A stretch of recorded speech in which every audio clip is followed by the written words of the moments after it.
Bismillah ar-Rahman ar-Rahim.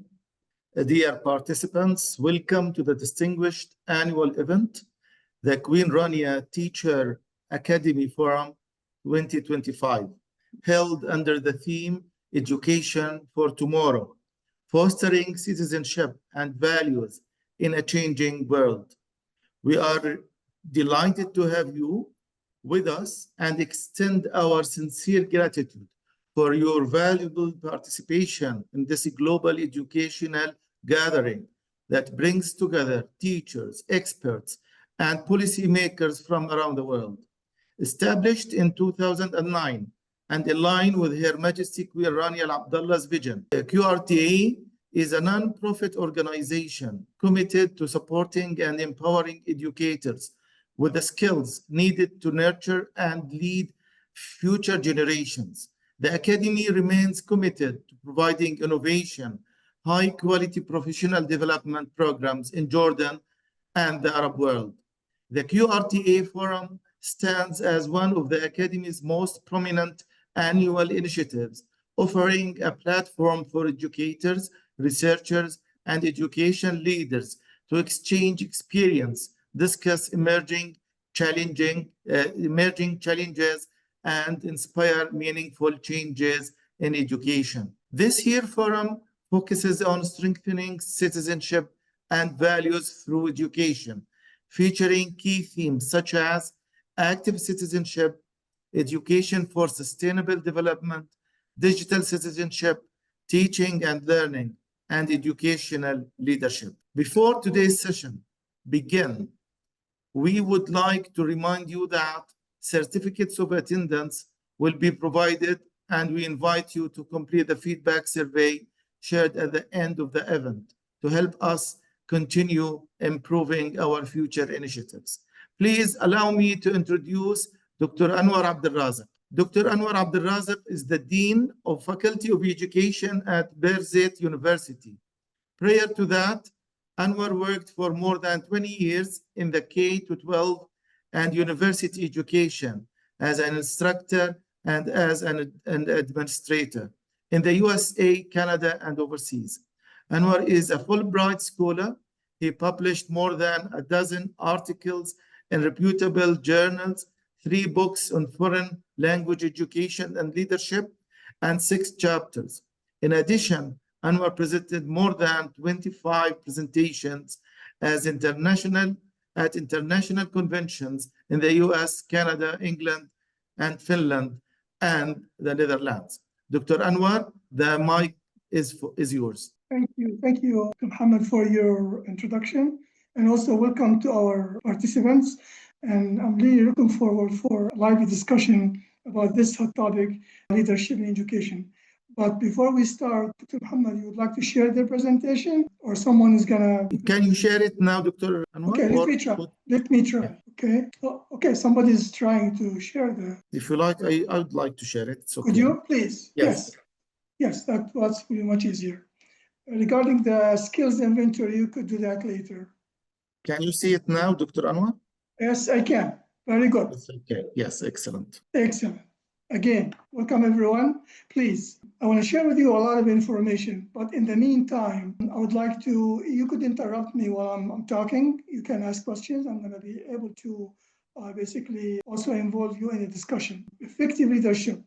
My logo always, great leaders inspire. And I'm sure most of you who came to this presentation in a leadership role in your respective country, respective institution. Now, could you please move to the next slide? Now, basically, this is the outline of the presentation. I'm going to talk about the 12 qualities of effective leadership. And I'm going to talk also about the effectiveness of leadership styles. I'm sure you heard about them. And also, somebody's just basically here covering the script. Okay, and number 3, how to apply effective leadership in your organization. And number 4, providing effective leadership. In addition to that, basically, I'm sure you heard about Marzano and his role in about the effectiveness of leadership in schools. We're going to talk about 21 responsibilities of school leadership. Next slide. Now, what is leadership? Basically, in brief, when I say leadership basically is affecting people behavior in order while they are smiling and happy to accomplish the vision and mission of your organization. That is it. Now, in order to be an effective leader, you have to have certain qualities. Now, in the next slide, we will be talking about those qualities that any effective leader should have. Next one. Okay, we're going to mention them in general and then take each one of them specifically and talk about that. The traits of an effective leader, basically you have to have self-confidence. And number two, somebody keeps covering the script here by sending messages. Could we please? Very good. Number two, influential. And number three, decisive. And number four, patience. When we say an effective leader has self-confidence, what do we mean by that? Let's see the next slide, please. Self-confidence. When effective leaders are confident in their decision-making, they inspire individuals around them to gain self-confidence. It's like it's contagious. You have self-confidence, the people that you lead develop that self-confidence. And also, the most important thing is trust.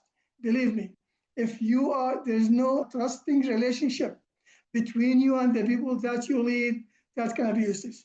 Basically, self-confidence shows a leader who trusts himself first or herself, and then expect other people to trust him. So basically, these keywords, inspiring and trusting relationship, key elements in developing self-confidence in you as a leader and also in the people that you are leading. The next slide, please. Influential. How we could influence people to do the best their work. Now, effectively, you're different from other leaders because you have great ideas and you have great actions. Your actions speak louder than in words. Influence others to think, generate their own ideas. You're always looking for ideas from the people around you. You listen to people. We're going to talk about later about some of the skills that leaders should have. In order to have great ideas, also you encourage them to think outside the box. Also, you are never hesitant to turn to your team members and asking them for their feedback, for information, especially if you are facing a challenging situation. In addition to self-confidence and influence, the next slide will mention the third basically trait, decisive. Wow. If you really, this is a very significant one. You're not wishy-washy. When you make a decision, you stand behind it. You are decisive. You don't hesitate or waver whatsoever to change your mind. Now, I'm sure you worked with some people or some individuals who sometimes frequently do something and change that. Why you don't change your mind? Why you're so decisive? Why you don't hesitate? Why you don't waver? Because you make your decisions based on information, based on knowledge. You're convinced that is the right thing to do, even it's going to make some people unhappy or not interested. Also, because your decision is made in the best interest of the organization. Remember, as leaders, we are there to do our job to the best of our ability and save our organization, not to please people and not to make friends. We're there to do what's the best interest of our school, if we are school leaders, or any other organization. And also, not only that, before you make your final decision and you're decisive, you seek feedback, you seek suggestions. Basically, anyone who suggests something, anyhow, basically we collect information, and at the end, you will make the decision, the final decision in the best interest of the school. Yes, you consult. Yes, you seek feedback. Yes, you talk to people, but the final buck starts here. You make the decision that serves the students or serves the organization, and also, again, not to please people, not to make people happy. Some people might not be happy about it, but if you are convinced 100% that this is the right decision to make, you will be decisive. And the fourth skill, Muhammad, in the next slide, it talks about, wow, patience, patience, patience, patience. As a leader, as an effective leader, you have to be patient. Effective leaders are thoughtful, not impulsive. They Basically, they won't say anything unless they think about it. They won't do anything unless they plan that because they are careful. Also, they persevere in meeting the challenges of their organization and talk about challenges. Here in Palestine, at Birzeit University, in the schools, full of challenges. If we don't have great leaders to face these challenges on a daily basis, education system will collapse. Universities will collapse. Every day we have to adjust. Every day we have to be flexible, and sometimes, believe me, we wish that one complete academic year will go smoothly as planned from September to June, but that's the dream. Maybe one day. Not now. That's why we are so patient with our employees, the people that we lead, the people that we serve, and our colleagues. Also, maintaining a positive attitude. Believe me, when we talk about positive attitude, you look at the glass half full, not half empty. Because here, living in Palestine under the occupation, there are a lot of challenges, a lot of problems, and many people, if they keep looking at the negative aspect of daily life, they won't even go to school. They won't all go to university. I'm sure you heard in the news. Many public school teachers don't get their salaries full on time or even partial of their salaries. Basically, this is really a very important thing to keep in mind. Also, empathy and understanding. You empathize with the people that you lead. You understand their situations. When people come with it, everybody has a problem. Everybody has challenges. As an effective leader, you need to empathize. And we will see later in the presentation when we talk about certain building relationships with your employees. Now, these four, being thoughtful, also have perseverance, and also having a positive attitude, empathizing and understanding your people will make you an effective leader. The good news is that these could be developed over time. Some people might be impulsive, but with the training, with the reflection, they become more thoughtful. Again, the good news also, these traits could be developed. Now we're gonna move from the traits to what? To skills. In addition to traits that we talked about, self-confidence, patience, etc., we're gonna talk about the skills that a leader should have. Now, these are communication, adaptability, collaboration, personal development. Let's take each one of them by itself and talk about them. What does it mean to have good communication skills to be an effective leader?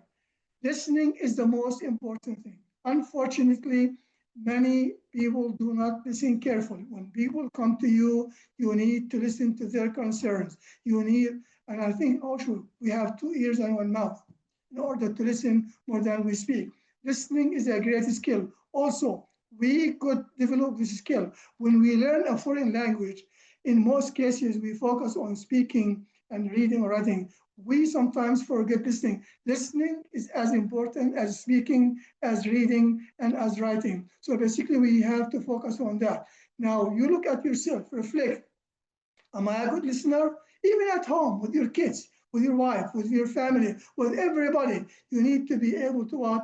To be able to listen and develop this skill. Also, articulate their thoughts, feelings, and ideas to their team members. You are able to articulate, to enunciate, to convey the message that you are trying to say to the people that you follow very clearly, sometimes in writing, sometimes verbally, but your instructions should be very careful. Now, if you are thoughtful, now you will be able to do that. Also, establishing a strong, honest foundation for open communication. What I mean by that, it's in communication policy. Here, as a team, I have an open door policy, open communication. Any one of my colleagues has an issue, has a problem, and you might just walk to my office and talk about it, and I will listen sometimes for an hour, hour and a half without saying a word. Just basically understanding the situation and taking the information and also making sure, sometimes paraphrasing, that I understand the message from you. This here, having a good listening skill, being thoughtful, being articulate, being honest in your communication will help you develop great communication skills. The next skill, by the way, At the end of that, we have an inventory skill that I will give to everyone to evaluate your own skills and see where are your strengths and the areas that need improvement. Adaptability. When we talk adaptability, again, talk about here living in Palestine or any situation. It doesn't matter where you live, there are always challenges and also things that you encounter at the school level, at university level, at the home level, society level. Change is inevitable.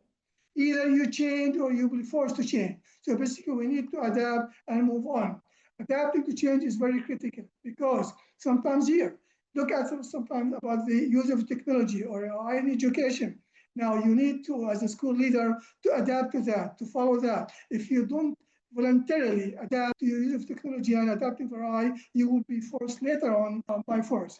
Problems that need solving. You also, as we said before, every organization has so many challenges, so many problems. I don't even call them problems, I call them challenges because the word problem is negativity, whereas challenges, which has some positivity in it, which means it's a challenge, I will be able to come over that. Also, seeking new ideas in order to adapt, because when things change, you just can't keep going with the status quo. You have to be able to move around with it and just change it. Again, in addition to adaptability, Dr. Muhammad, the next slide, we have another skill that effective school leaders or effective leaders in many organizations should have. Look, for instance, collaboration. You can't basically achieve the mission, the vision and mission of your organization without being able to collaborate with your team. Effective leaders aware functioning as a team member is very critical. And that's why nowadays at our university, when we teach students, it's not the one with the highest marks or the one with the lowest marks. Basically, we try to train people in some courses to be a team player, to fit within the culture. In so many ways, you will be working with people not feeling comfortable with, or even you don't like, but that's not an issue. You need to be able to work with everyone, basically to achieve the goals and the mission of your organization. In addition to that, collaboration send a message to employees. You listen to them, you value their ideas, you value their thoughts. It's just not only your way or the highway. Always, always, as we said before, we seek their ideas, their thoughts, their feedback. And in this case, also effective leaders, the next slide, effective leaders lead by example. I always say actions speak louder than words. In order to be able, no, go back please, yes. Basically, you have to be careful. You say something, you act on it. Basically, acting and doing that is very important. You don't say something and do something else. People look at your actions, not only your words. The next slide, self-development. Self-development or personal development. Now, this is, as we said, change is inevitable. We need to keep growing. Comfort and growth do not exist together. Effective leaders are lifelong learners. They grow and improve. Effective leaders, through their action, show their employees that they are looking for ways to improve. I'll tell you best example. I was a school principal in Canada for 10 years. When there is a workshop, when there's a session at the district office, I used to take a team with my teachers and go with them, attend the whole workshop the whole day, telling them I'm learning with you. I'm learning as you are learning, I'm learning too, I'm growing. The same thing, when I go to conference, you take a team with you in order to be able to learn what's going on. Every time you take a different team, it's not just only the first team. Effective leaders strongly believe in involving, basically in improvement is always possible, which means if it's not broken, you didn't look carefully. There's always room for improvement in any organization. No organization is perfect. No school is perfect. You always look for places to improve in order to improve your school or any organization that you are working with. The next slide, please. Why do we need effectively? So far, so good. If somebody has a question or a comment, please interrupt and ask before we move into why do we need effective leadership, especially at this time in our life. No questions. Basically, either I'm doing poorly or you are having fun listening to me. I hope it's the second one. Now, why do we need effective leaders? Effective leadership is required in all leadership positions. It doesn't matter. I always say, husband at home is a leader. A teacher in a classroom is a leader. You know what I mean? Wherever the principal is a leader. Program coordinator is a leader. Basically, we need this leadership in every position that we are occupying. Its focus is leading and inspiring those who lead to willingly achieve the organization. When you have effective leaders, they are, as we said, inspiring, have a positive attitude, and they lead with focus. Effective leadership is critical for guidance and helping those who come to you for help. If you are an effective leader, if you don't know how to guide or counsel, even nowadays we don't use the word guide or counselor, you are a coach. And I'm sure you understand what do we mean when we say a coach. You coach people. When people come to your office, when people come to you for help, ask for a question, you are basically coaching them to move forward regardless of the challenges that they are facing in their current situation. The next one, please. To Muhammad, next slide. Now, again, effective leadership promotes teamwork, unity, a sense of direction. As we said, one of the main skills of effective leaders being a collaborative person. You build, if you are not yourself a team player, how are you going to build basically a team around you? I mean, and also, if you don't know where you are going, how you are going to lead. We can talk about that also this later about how to be focused and establishing your goals. A strong, effective leadership is a guiding force that inspires employees to work harder, face challenges, be innovative, and be creative. When the people that you are leading look at you as being an effective leader, have all these traits, you listen, you're positive, you have a positive attitude, you collaborate. Basically, you will guide them, you will inspire them to work harder. I always say, happy people do happy work. When the people around you are happy, with your inspiration, with your guidance, with your coaching, they will go the extra mile in order to help you achieve the organization's vision and mission. And also, now, I'm going to move to you before I move even any further. Could someone give an example of an effective leader from here, from your experience as a teacher, as a professor, as a school principal, or in your life? Any examples of effective leaders nowadays in our life? Anyone? You can write in the chat box. You can, yes, Dr. Anwar. They can use the chat box to write their questions and answers. Oh, they can't speak? I'm not sure if they can speak or not. Oh, okay. Because I'm asking Yes, questions. we can. Yes, we can, Dr. Anwar. Yes, طبعا please. Yes. Excellent. Yeah. Well, my question is. Yes. Okay. So, in my Any point example of of view, effective leader? I'm Yes. teacher. Yes, I'm teacher Sarah Al-Qaisi, biology teacher at ANS school. In my point of view, effective leaders actually think outside of the box, provide solutions, and as you said, we are inside our classroom. We should be effective leaders in order to give our students a good example. So my example is a teacher in a school could be an effective leader. But I thank you for sharing that with me. But what I'm looking for is an authentic, real life example. Somebody now or in the past existed. The other day in my leadership class for my doctoral students, I was asking about somebody can give me an effective, moral, ethical leader. And somebody said Nelson Mandela. You know what I mean? That's what we are looking. We're looking for those effective leaders right now that will be role models, examples for everybody to look for when they are trying to build their leadership skills. Now, anyhow, how could you become an effective leader? Okay, I am a leader. I am not effective now, but please help me to be an effective one. Let's see in the next slide some suggestions, some ideas how somebody could improve his leadership skills and become a great leader. We have 4 items. We can talk about each one of them. Number 1, the ability to set goals. Number 2, the ability to build the trust. As you remember at the beginning of our presentation, we said one of the main traits, characteristics of a great leader is trust. Number 3, also asking for feedback and suggestions. And number 4, continue to grow, continue to learn. Let's look at the first one, setting goals. Dr. Muhammad, setting goals. The next slide. Now, setting goals. Why Yes, do you need it's to there, set goals? Dr. Anwar, yes? It's okay, yes. Isn't it? Yeah. Yes. Why do you need to set goals for your organization, for yourself, for any direction that you work for?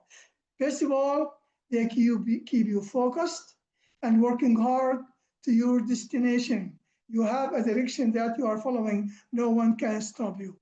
Also, these goals should be smart. What do you mean by smart? Smart, specific, measurable, attainable, realistic, time-bound. Smart, specific, measurable, attainable, realistic, and time-bound. You should goals that you are able to achieve. Now, this is very critical in order to keep that. This is what we mean. Now, one main thing to do to be able to develop your leadership skills in order to be an effective leader. When the people around you know where you are going, and they know your goals for your organization, basically, and you are working so hard to achieve those, they will follow, basically keeping in mind the previous skills that we talked about: building relationships, collaboration, building a trust, adaptability, personal development. All of these things will help you, assist you in moving forward. The next thing that you could do in order to develop your leadership skills after setting goals as well. The next one, building a trust. Very critical. How, as people, we could build a trust in our daily lives and also in the organizations that we are following. Building and nurturing relationships on a personal and a professional level. Believe me, I always make sure to know something personal about everyone I lead. I mean, I know somebody plays soccer, play music, his kid, whatever. Basically, you need. When I became a principal in Canada, you know what? The school superintendent grouped all of us who are new to the position, and in one day, and basically they said, the first 4 months is your job at the school is to build relationships. Nothing else. Just observe what is going on, even if things are going wrong, even if things are not the way you want them to, but you need to, because really it's the right relationship. Here, I'm doing it here also at Birzeit University as the Dean of the Faculty of Education. I make sure that I have a good relationship with everybody, you know what I mean? And also, as I said, not every time you can please everyone, not everyone is gonna like you, not everybody's gonna like, we'll talk about that later, who are with the flexibility of being comfortable with dissent or people who criticize you, but anyhow, this is number one. Also, trustworthy as a leader of paramount significance. Remember, we talked about, please back at trustworthy, we mentioned that as an effective leader, you have to be able to build the trust with the people that you lead. Believe me, if there's no trust, as you will see later about the consequences of the lack of a trust in an organization, it will go down. Also, forming a great team helps people a foundation to meet all challenges. As we said, you can't challenge or meet the organization challenges by yourself. You need to be able to have a great team in order to win. So when we will trust you, they will follow you blindly. And also, it takes a lot of effort. It takes a lot of work to build trust, but it takes one single mistake or one single thing to destroy that trust at a personal level and also at the organizational level. We have to be careful here. The next one, seeking feedback. When you basically ask people to evaluate even your leadership performance at the end of the year, please help me grow. Please help me improve. When you honestly ask them for their honest feedback, and you don't take that personally in order to improve, you should thank them for that.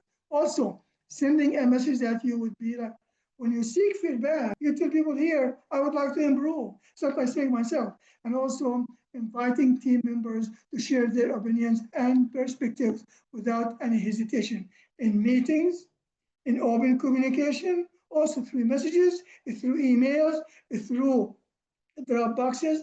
We need to seek employees or the people who are, that we need feedback, because sometimes they come with great ideas that even we never thought about. And you will see later how we are going to acknowledge, thank them for sharing their feedback and having the courage to come and talk to you. The other day, one of my colleagues here, and she's the division chair, and she said, well, I'm going to tell you something. When we have a faculty council meeting, you always come with the agenda and you prepare everything, you do everything, but sometimes you want people just to sign on and move on. I think we need to work on engaging them more. Yes, you did the work, but basically it's better to take the feedback. I say thank you for bringing that to my attention. That's fantastic. You know what I mean? To be able to have the courage in your face to tell you, Anwar, you did this wrong. I think it could be done this way, that you tell them, you listen to them, and also you would like to improve. The next slide, please. Now, how to become keeping and continuing to grow. Remember, before we said personal development, professional development, effective leadership is an ongoing process, not as a result. You need to be able always keep growing, keep learning, attending sessions, participating in webinars, in workshops. I always tell my students, two people will never grow and learn anything in their lives. And they will be surprised. What are you talking about? And I say, okay, here, if somebody is an arrogant, he knows everything, encyclopedia walking on the earth, basically he is not willing to attend sessions or learn more because he knows everything. He's an arrogant person. And number two, the shy person. The shy person sometimes shy to ask, shy to seek information. So shy people, arrogant people will never grow. Inshallah, we'll be away from all of those people, and we are not shy, we're not arrogant, we're humble. It doesn't matter regardless of our skills. Also, effective leaders change and evolve. Look at yourself 5 years from now, later, and 5 years back. I am sure you will change. Change, as we said at the beginning, is inevitable. We will change, human change, relationship change, everything change. We hope things change towards the better. We improve rather than going backwards. Also, effective leadership requires adaptation to new roles and situations. We talked about that before. Effective leaders have that skill to adapt to the current situation. I am sure you are aware of Darwin's saying, the strongest among species is not the one physically strong, it's the one who can adapt to the situation that they are living in. Look at the people in Palestine. Look at the people in Somalia. Look at the people in Yemen. Look at the people wherever. They're all of us facing challenges, but we cannot just stop. The other day, I have a professor from New York University in my office visiting Birzeit, and she started talking about how the Palestinians are living under the current situation and the challenges that they face. And my answer to her was very brief. Get busy living or get busy dying. Which one you want? Basically, we have to work hard. Now, this is our situation. We adapt, we move. Believe me, last month, my house is 10 minutes from the university. I live in Rawabi. Now, there are roadblocks on the road. One time, I got to my house at 2:30 in the morning by spending almost 10 hours on the checkpoint. Another time, I slept in my car until the next day, and I got to my house at 12:30 the next day afternoon. How will I just think? Basically, this is just an example of what challenges sometimes people face and how they adapt. Some people quit, but some people keep going. And I always say, what doesn't kill you, it makes you stronger. When you basically adapt, when you face the challenges, when you have issues, it will make you stronger physically and emotionally. The next slide, Dr. Muhammad. Now, after having said all of that, I am sure all of you familiar with some leadership styles. I'm going to briefly talk about all 4 of them. The other ones I will just mention by name later. But when it's effective, when it's not effective. We have autocratic leadership, and we have bureaucratic leadership, and we have the CFA leadership, we have democratic leadership. These are widely used. And also there are other types of leadership, which is not the time to talk about them. Let's talk about autocratic leadership. When we talk about autocracy, Dr. Muhammad, autocratic leadership, what does that mean? Next slide. Now, all of you, maybe you work for somebody who's an autocratic leader. Basically, retains power. He is a final decision maker. No staff consultation. No feedback solicitation. Staff expected to perform their duties without any explanation. Rewards and punishment. Believe me, there are some organizations now follow the autocratic leadership style. The next one, why it's effective, why it's not effective. Autocratic leadership is effective when you could be an autocratic leader in certain situations, and newly hired and untrained staff. Sometimes they don't know what to do, but you need instructions. You need to provide detailed orders and instructions to people. This is the way things should be done. Other leadership styles are not working. You tried several leadership styles. Bureaucratic, democratic, whatever you call it, transformational, intelligent, it didn't work out. Urgent decisions are made. Sometimes you don't have time to consult. Sometimes you have to make a decision on the spot because it's so critical and so important. And also, your leadership position or power is challenged. Some people are challenging you, and then you go back to your autocratic leader. This is my way or the highway. Also, working with departments and organizations that require coordination. Sometimes different departments, they need some coordination, some direction from the leader, and you are waiting for you to give that direction. Now, it's effective, use it under these certain circumstances, but go back. Now, it's not effective when the situation, when the climate at your organization is tense, fearful, resentful staff. Basically, you are adding gas to the fire if you follow the autocratic leadership style. Also, individuals would like their opinions heard. They need to be consulted. You need to be able to talk, consult them. Also, when there is low morale, high turnover, and absenteeism. As I said before, happy people do happy work. If the people are not happy around you, not only their work is not happy, but they have low morale, they are resentful, they basically sometimes leave the organization in the first opportunity that they have. And also you look at absenteeism. People sometimes always absent. Something is wrong. When you have a gathering, a meeting, or even a party informally, you invite people, some people don't show up, some people don't come to meeting. There's some kind of resentment, some kind of tense here that you need to look for. So basically, autocratic leadership, it might work in certain situations. Also, it might not work in these situations. The next one. Now, the next type of leadership, bureaucratic. Basically, by the book, but you follow exactly the procedure, the laws of the organization. Following established procedures and policies, but no more, no less. If you're not sure, go to the next level of your organization.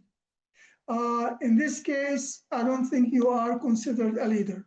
When you follow it by the book, when you just go to the next level, when you seek, basically you are empowered.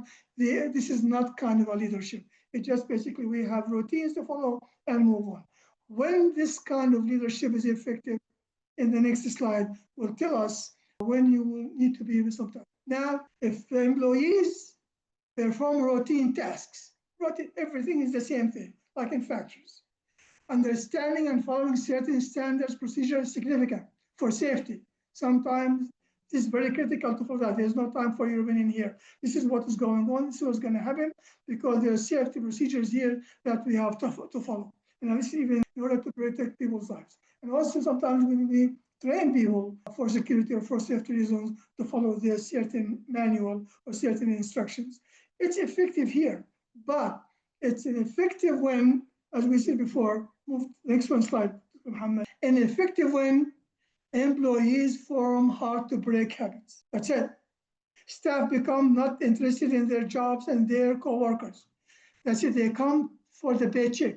They come just basically, I'm going to do my tasks, no more, no less, by the time, and even we call them sometimes watchers. They do their job here for the paycheck at the end of the month, and they need to leave. There's also staff, no, they don't expect anything from anybody. And I think these organizations, if you work for schools or any organization that follow the bureaucratic leadership style, I am sure you know what I am talking about. The next example of leadership is the CFIA leadership style. Basically, the leader here provides little or no direction. We're going to see why later he provides little or no direction. Gives the staff as much freedom as possible. Why is that? Gives staff the authority or power to determine goals, make decisions, and resolve problems. Why is that? The next slide will tell us why he provides no direction, why he basically gives them the authority to make decisions, because they are highly skilled, experienced, and educated employees. So there's no need to start giving directions. Also, they are enthusiastic and have a pride in their work. Wow. Also, they are trustworthy and experienced. You are so lucky if you are surrounded by employees who are highly skilled, experienced, educated, enthusiastic, trust you, and experienced. They're in such organizations, the organization will fly, become an outstanding organization in its performance. And there are so many examples around the world with such basically organizations that are such leaders who lead with this type of style. The last one, the fourth one, or even before we move into the fourth one, about when it's not effective to use the CFA. If you look at the points we discussed in the previous slide, it's the opposite. Basically, staff feel insecure. They need a leader. Sometimes I need someone to tell me what to do. Lack of regular feedback, the staff letting them know how they are doing. If you are leading people and you are not giving them feedback about their doing and basically empowering them, well, they say, okay, then there's no need for me to just basically work by myself. Lack of appreciation of staff good work. We will talk about that later, how basically affirming everybody's work and thanking them and ensuring that they are basically on the right track. Incompetent leader who doesn't understand their responsibility. We don't want incompetent leader. We could follow the laissez-faire leadership style, but not because we are incompetent. No, but we trust our employees. We have a great staff who are enthusiastic and well educated. The last one, please. Democratic leadership style. Everybody talks about democratic leadership. Now, what a democratic leader basically does here. Engage staff in the decision-making process. Clear. You're a democratic person, you consult. You ask people for feedback when there's a challenge, when there's an issue. You keep staff in the loop. Believe me, I'm sure you heard about this term, something called flat organization. I worked for a flat organization in Canada. The email or the message that is in the morning comes from the director of the whole organization. It gets used to the all employees at the same time, from the director to the janitor, the person cleaning. We call this a flat organization. They try to keep everybody basically in the loop about what is going on in the school or in the district or in the organization. Everybody knows about that. When you are informed about it, you feel that you're valued. Basically, they're sharing new information.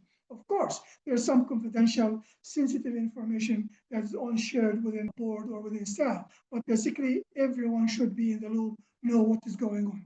Engage staff in facing the organization challenges and finding solutions. As we said before, you can't face the challenges of your school or your organization by yourself. You need a good team around you in order to be able to face all the challenges. By yourself, you will get exhausted, burned, and finally leave. The next one. Now, when we should use democratic leadership, as if you remember a while ago, I said, when you are a leader, you are a coach. Basically, you play the role of a coach.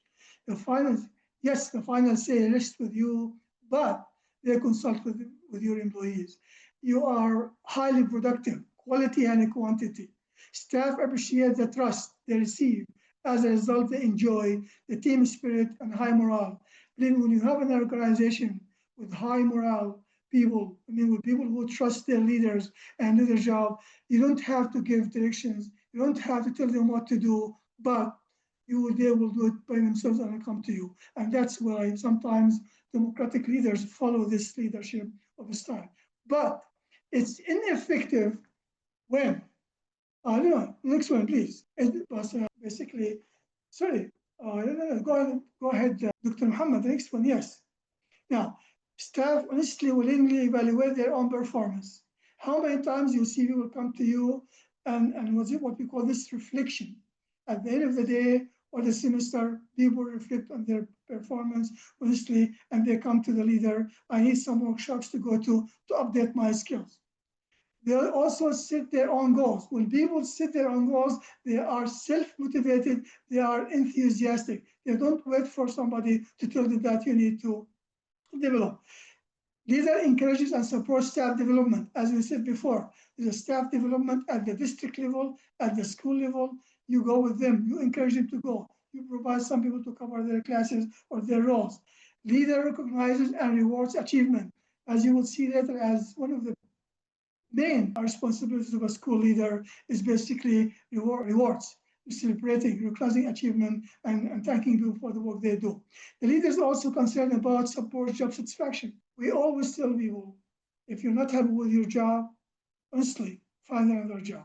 Now, sometimes I have 40 students in my bachelor classes. Teachers are going to be a major in English, would like to become teachers, and will say sometimes, how many of you would like to become a teacher? Maybe 5 out of 40 would say, I'm trying to become a teacher. And the other 35, not interested. That's fine, all the respect. But believe me, if teaching is not your cup of tea, don't become a teacher. If what you are doing is not your cup of tea, don't do that. Sometimes I tell my students, wallahi, it is, you make more money. You make more money and enjoy your life much better if you become a hairdresser and you love what you do. Basically, you make more than you become a teacher and you don't like your job. Basically, and by the way, if you listen to the statistics around the world, sometimes 60%, 65% of the teachers in the US quit after 2 years. Sometimes people know teaching is not for me. Any job that you do, basically don't torture yourself, not for the paycheck. Just sometimes look for something. And there's an English proverb that says, my dad told me to find something I love to do and I will have never to work one day in my life. Imagine you're doing something that you love, that you're interested in, and you are making money. Wow, that's excellent. Once on TV, a journalist retiring at age 75, they interviewed him on TV in the US, and at the end he said, I'm going to tell you a secret. After the whole interview is over, he told them, I could work and did the job that I did for free, but they paid me big bucks to do it. The same thing. Find your passion, find your interest, find the things that you love to do, and then you'll be able to fly in your job. The leader is also concerned about support, about job satisfaction. We need to make sure that people are happy with the jobs that they are doing. Also, building and teamwork and participation. I think we talked about that in the previous slides. The next one, Muhammad. Now, democratic leadership style ineffective when required a lot of time, getting everyone's input. Sometimes it's hard to consult everybody. Sometimes we have so many people and you're going to get everyone on board.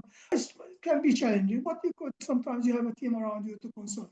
Faster and easier for the leader to make a decision. Remember at the beginning we said sometimes you don't have to consult, you make to make a decision in the best interest of the organization, but you could defend that as long as you are informed and you know what you are doing.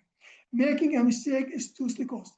Now, if it's too costly to consult with the people and also making the wrong maybe decision to hurt the organization, it's not worth it to trust. And also leaders feel threatened, which means sometimes some leaders say when I consult, when I talk to people, maybe my authority or my leadership position a little bit threatened, I prefer not to use that. Staff well-being and safety is a priority. Again, this is safety and it's very critical. When you have to make a decision to protect people well-being, students well-being, staff well-being, you don't have time to consult. You need to be able to move forward and make the decision to basically rescue the situation. Next, which leadership style and why? And we talked about 4 leadership styles. Which one of these is the best one? Which one of these need to follow? Any ideas? Somebody? Please, Rana. Yes, good afternoon, everyone. I want to say that there is no a certain style of leadership that we can say it's correct, wrong, or right. It depends on the situation itself. In some cases, we need to be as Democrat, right? Democrats, Okay, I mean, go ahead. yes. In other ways, we need to be a bureaucrats or bureaucrat, yes. I mean, it depends on the situation itself. I can combine between the four styles of leadership. Thank you, Rana, for saying that. Basically, I'm going to talk about it later. You just basically said what I'm going to say. As you will see later, I'm going to explain there is no best leadership style. Sometimes you need to adapt to the situation. There are also other two people who raised their hands, but I can't see them on the screen. Anybody? I can't see. Anyhow, please go ahead. Those colleagues who raised أستاذ their رنا hands. تفضلي احكي. تفضلي Hello. تفضلي لولو. Yes, I just wanted to say that I think it depends on the organization's policies. It depends on the organization's mission, vision of what they're looking for. I think that will determine what would be the best leadership style. But also, I think that, a good leader also has to adjust. Maybe in the beginning, an organization needs a more bureaucratic approach, but later on, that organization may require more of a, a different approach to leadership. So that would be my comment that I would like to add. Thank you, Lulu. That's very good, very important. And also, I'm going to add to what you said in my slides later. Also, Thank you.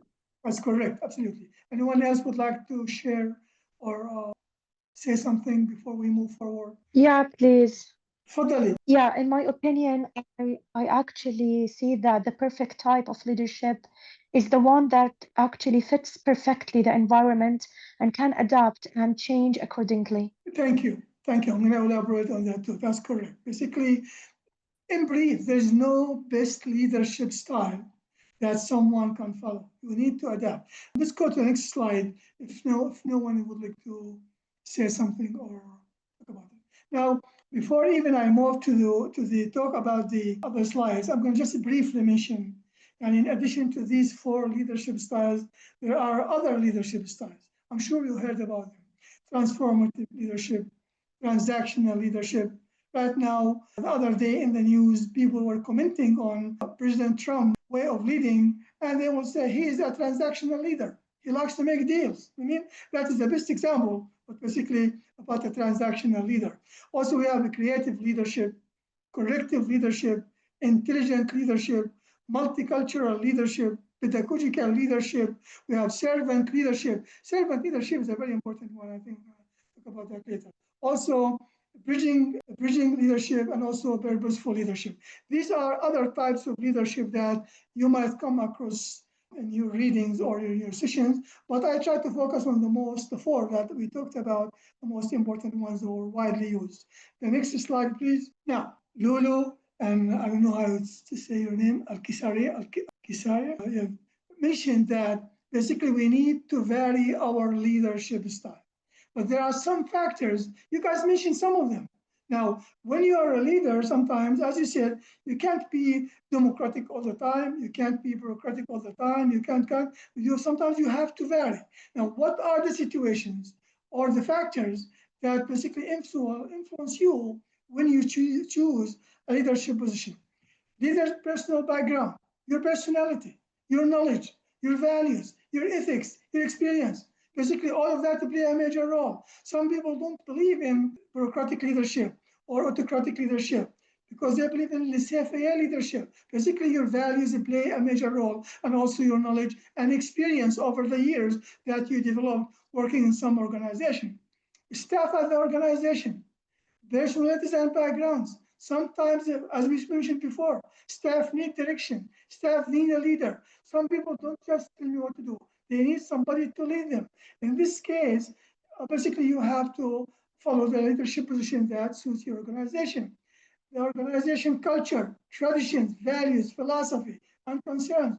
And that's why you have to be very important and very careful when you move from one organization to the other or one department to the other. You have to pay attention to the culture and the values, philosophy of that organization before you impose or you adopt a specific leadership style. Let me remember at the beginning I said, when I got hired in Canada, the first thing they said when they were training us, the first 4 months at your school, build the relationships, study the culture, know the people, know what is going on. I'll give you an example, very, very trivial. A new principal moved to a new school. When she moved to the new school, she found a couch in the staff room that she liked. And she asked the caretakers to move the couch from there to her office lounge. And then basically within a week, the school was really in a revolution against her for the couch. But she didn't know that that couch was donated by a staff member who passed away last year to the school. There's some sentiment and passion attached to that couch in the organization. So basically you need to understand what everything really at the school or organization symbolize. You can't just move in and start making changes, even furniture, for God's sake, not staff. Basically, you need to understand the culture, the tradition, the philosophy, the values, the concerns of the people that you are leading before you do anything, especially when you move to a new school or a new organization. The next one, other factors. Are you a task or relationship oriented? Also plays a major role. If you're task-oriented, transactional leadership. That's what you need to do. You don't care about it. Some people are relationship-oriented. They want to build relationships with people because they believe the best way to accomplish the vision and mission of any organization is what? Is basically building relationships. I believe in that. Also, do you have a dominant style that you use in your situations? Look at yourself. Each one of us has a dominant leadership style. We like it or not. But the skill is to adapt, to change. Are you a democratic leader or autocratic or bureaucratic or laissez-faire? But basically look at yourself and also develop the skills to adapt, to change your leadership styles based on the situation. Also, depending on the situation and the people that we lead, we said that before, some people they would like someone to tell them what to do and lead them. Some people would like to be given the freedom. Again, keep in mind their experience, their education, and the things that they do. A great leader plays different leadership styles. Lulu, I'm going to come to you after I say the last one here. Thank you, Doctor. Thank you. Yes, basically, my last point here is like in this slide, there is no best style. I capitalize that. There's always basically you need as a leader to be able to become familiar, know about the different leadership styles and what each situation requires from you to do. Sometimes you want to be bureaucratic, sometimes autocratic, sometimes severe. Lulu, please go ahead. I wanted to ask you, what about a leader or a manager who tends to practice conflict management? Could you please say it again? What about a leader when there is a leader in an organization that seems to look at or practice conflict management? Awesome. Thank you for asking the question, Lulu. Conflict is part of life at any organization. Even I'm going to talk about it later. Great leaders sometimes, the other day I was in a meeting with the University Council with all the deans. And we were chatting before the meeting informally. And somebody was a new dean for the Faculty of Business. And we were asking him how's the deanship, how's going your first 2 months? He said, 70% of my time solving conflicts and problems. Imagine a leader, spending most of, hopefully not, not me. And alhamdulillah, I have staff and I have a great relationship with them. And I don't have, so far, knock on wood, no problems, no issues.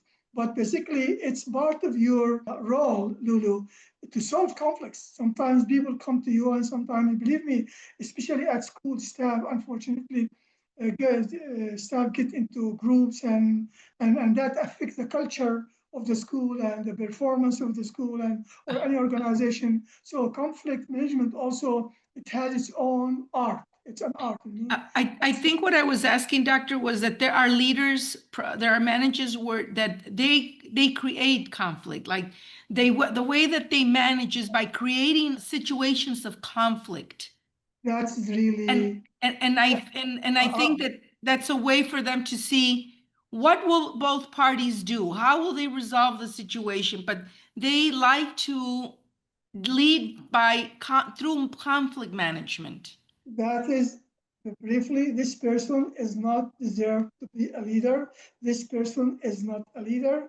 Your job is to extinguish fire, not bring the fire to your school. You can't go around and make conflicts between staff in order to control them or see who's going to do better.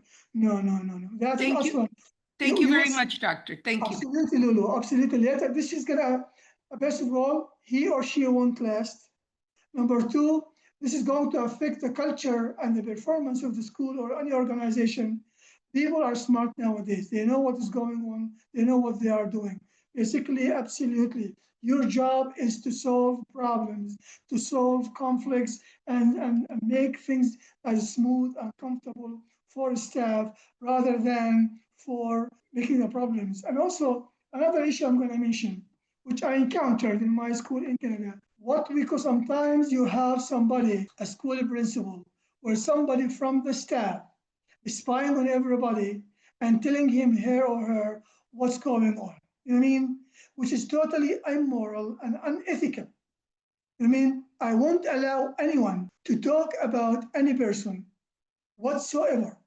I have an open door policy. Here, I have a friend who became a principal at one of the schools in Canada. And he moved to a new school. And then his assistant secretary said, I'm gonna protect you from all the parents and all the teachers. I'm not going to allow anyone to see you unless you're willing to see them and basically to talk to them.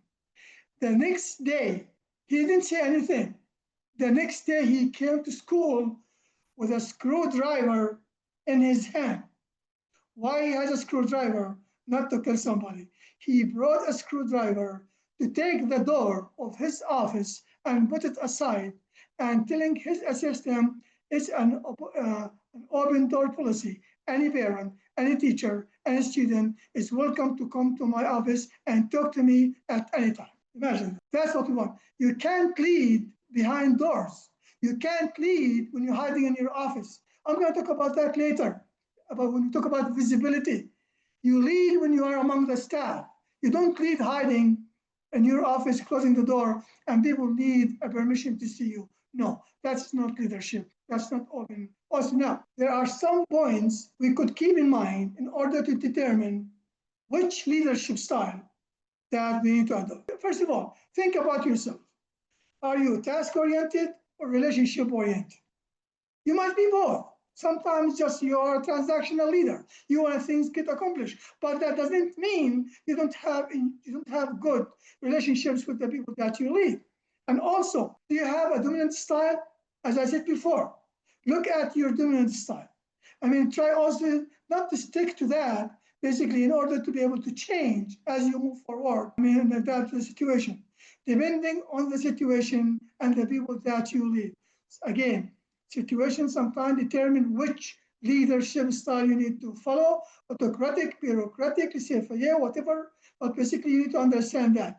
Great leaders play different roles, and again, in brief, there are no best leadership style that you could follow in your organization. You have to be a skillful, effective leader. The next slide, please. Where's Dr. Mahmoud? He's changing the slides. He's gone. Yep, thank you. Happy school staff. Now we're going to move to the 21 responsibilities of a school leader. You could apply them also to any other leader, not only schools, but we're going to just take the schools as an example.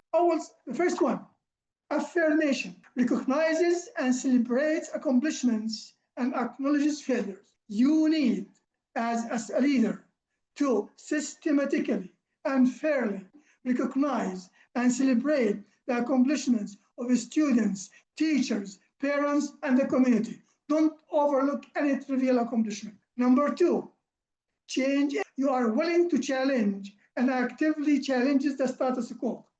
Basically, consequently, consciously challenging the status quo. If it's not broken, they say don't fix it. No.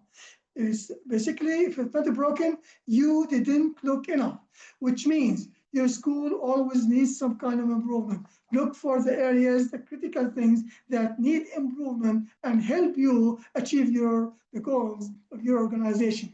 Also, contingent rewards. What does that mean? Recognizes and rewards individual accomplishments. A staff member did an outstanding job. I will basically reward this staff member, this colleague in front of everybody. And also, there's a saying in leadership, I think you should keep that, praise in public and reprimand in private. When you are going to recognize people, going to reward people, that's in public in front of everybody. But if you are going to reprimand, that's in private in your office, not in front of everyone. And also, communication. We talked at the beginning of the presentation that one of the main skills of leaders is what?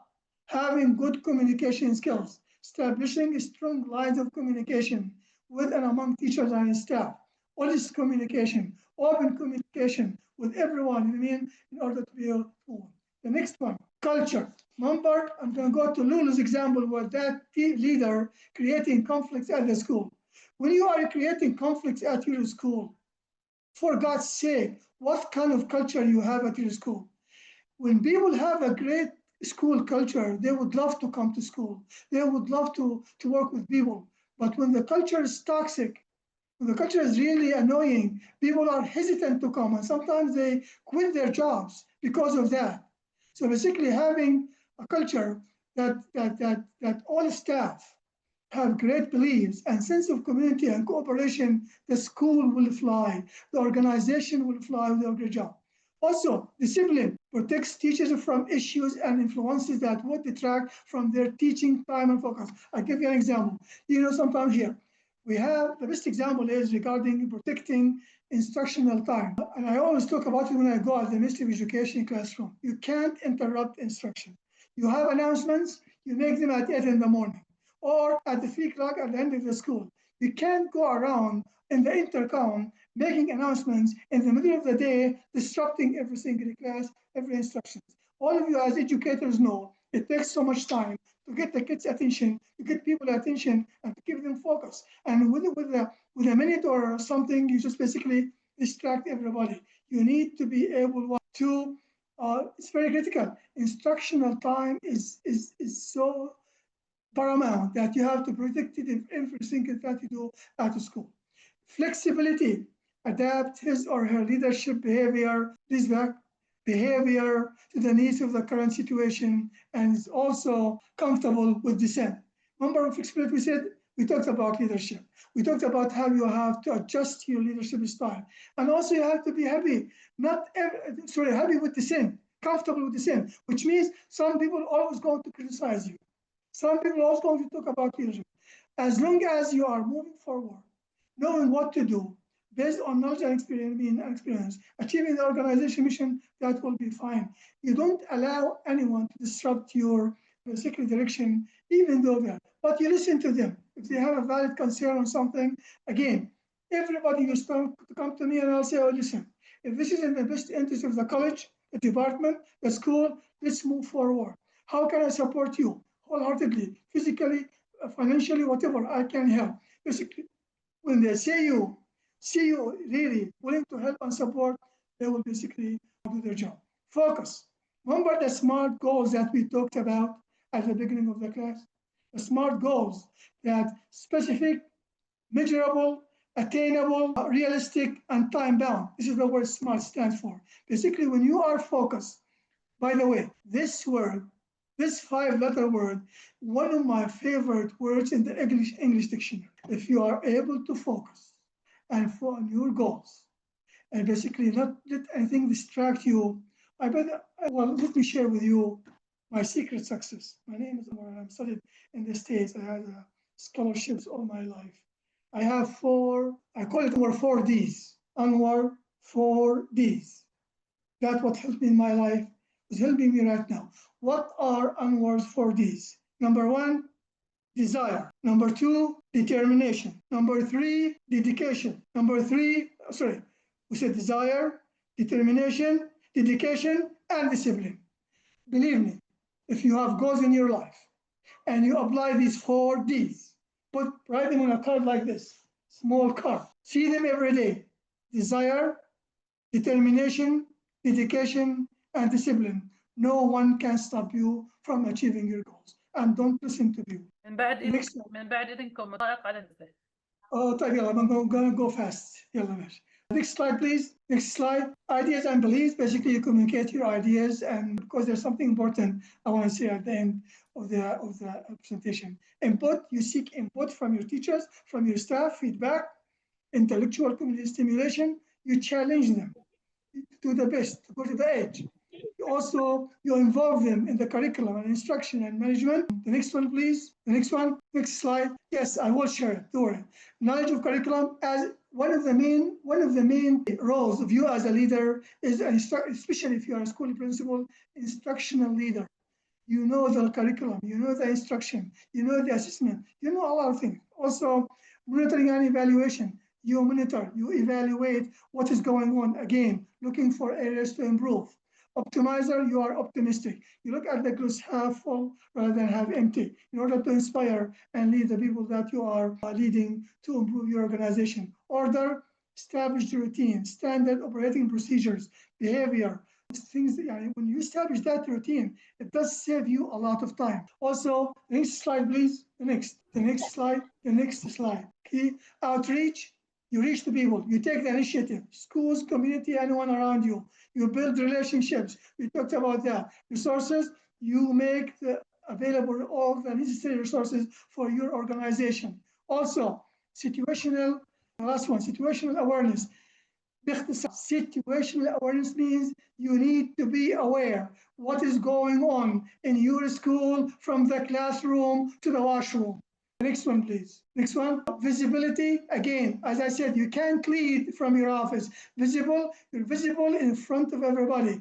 Kids can see you, teachers can see you, everybody can see you. You are in the playground, you are with the people in the staff room, you can't talk to them, you're not hiding basically. The next one, please. And finally, I'm gonna share you a poem that I wrote, summarizes everything I said. I'm gonna send it to everybody, please. If you're interested, I'll send you the whole presentation or my poem. This is what means by being a great leader. Great leaders keep their ears to the ground. They have a sense of humor that keeps people happy and around. They never tell people how to do, but what needs to be done. They pick the best people and do not meddle with them while they are having fun. For them, it is fun to do the impossible. Their spirit, the will to win and the will to excel are incomparable. They trust their nerve and their skills make them more capable. They partner with people, even their personal power is unstable. The next slide, please. They do not know how to lead, but by example, their actions inspire others to dream more, learn more, and do more, and stay humble. They have the heart of a lion, the skin of a rhino, and the soul of an angel that give them the courage to do the right thing even though it is not acceptable. When they give advice, it drops like snow. They have a clear vision that all people know. They lead with a strategy and character that has no flaw. Thank you. Thank you, Doctor. Thank you. Absolutely, anytime. يعطيك ألف عافية دكتور أنور. Yes, Good afternoon. yes, thank you, Dr. Anwar. If you have any questions, any comments before we end the session. Dr. Anwar, sir. Dr. Anwar? Yes, I'm Yeah. here. Sir, can you repeat the 4 Ds? Actually, I forgot the one of them. I know desire, Desire, dedication, discipline. desire, determination, dedication, Okay, and discipline. determination. Yes, Yeah. yes. Thanks so much, sir. Thanks so So, much. please, if you give them my email, I'm willing to send them the presentation or Yes. discuss inventory. If you- Any questions they have, I'll be more than happy to help. Yes, quick questions, maybe less than 2 to 3 minutes, Dr. Anwar, if you want to answer questions. Please, yes, you're more than happy. Yes, to you do so. can check the chat or leave the mic for the participants.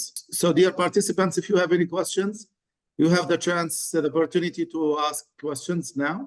Yes, good afternoon. I would like to thank Dr. Anwar for the knowledge and the information that he provided for us.